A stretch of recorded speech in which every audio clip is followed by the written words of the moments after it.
ఈ మాట అనుకుని పంపడమా హనుమని పిలవడమా అనుకుంటున్న సమయంలో ఏతస్మిన్నంతరే అంటారు. ఏతస్మిన్నంతరే అంటే ఇలా అనుకుంటున్న సమయంలో వాళ్ళు హనుమని పంపించి ఔషధులు తెప్పించుకుందాము అని ఆలోచిస్తున్న సమయంలో ఒక భయంకరమైనటువంటి పెద్ద గాలి ఒకటి బయలుదేరింది. ఏమిటి ఇంత పెద్ద గాలి, మళ్ళీ ఎవరైనా రాక్షసుడు వస్తున్నాడా అని వాళ్ళు విస్మయులై చూస్తున్నారు. బంగారు రెక్కలను అల్లారుస్తూ ఆ 100 యోజనముల సముద్రం నుంచి ఆకాశంలో మెరిసిపోతూ ఆతత పక్షమారుతరజ కంపిత ఘూర్ణితాచల వ్రాత మహర్ణ ఉండు అంటారు మహాభారతంలో.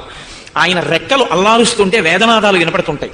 అటువంటి వేదనాదం వినపడే రెక్కలు అల్లారుస్తూ గరుత్మంతుడు వస్తున్నాడన్న భయం చేత సముద్రంలో ఉన్నటువంటి పాములు కూడా అడుక్కి పారిపోయేటట్టుగా ఒక్కసారి బంగారు స్వరూపంతో మెరిసిపోతున్నటువంటి వైనతేయుడైన గరుత్మంతుడు యుద్ధభూమిలో రామలక్ష్మణులు పడిపోయిన చోటికి వచ్చి కిందకి దిగారు.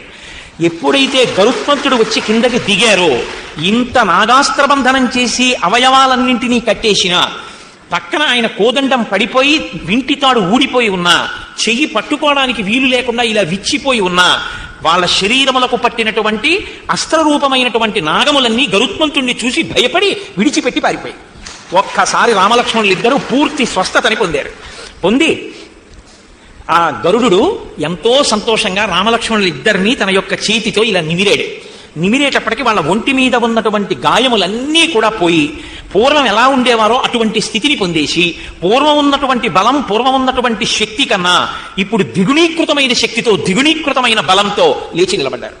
నిలబడితే రామచంద్రమూర్తి గరుత్మంతుణ్ణి చూసి, మీరు దివ్యమైనటువంటి చందనాన్ని అలదుకున్నారు, మంచి పుష్పహారములను ధరించారు, చాలా విలువైనటువంటి బట్ట కట్టుకుని ఉన్నారు, మహానుభావ మీరెవరు, ఎందుకు వచ్చి మమ్మల్ని రక్షించారు, మాకు చెప్పవలసింది అన్నారు. వెంటనే ఆ గరుత్మంతుడు మాట్లాడుతూ, అహం సఖాతే కాకుత్స ప్రియ ప్రాణో బహిశ్చర. ఓ సఖా, స్నేహితుడా రామా, నేను నీకు బహిప్రాణము వంటి వాడను, ఎప్పుడూ నీతో కలిసి ఉండేవాడను, అంతకన్నా ఇప్పుడు చెప్పడం కుదరదు. నీకు నాకు అంత స్నేహం ఉంది. గరుత్మానిహ సంప్రాప్తో యువయోహ సాహ్యకారణాత్. నా పేరు గరుత్మంతుడు అంటారు. నాకు నీకు ఒక గొప్ప విడదీయరా అన్నటువంటి అనుబంధం, అటువంటి స్నేహం ఉంది.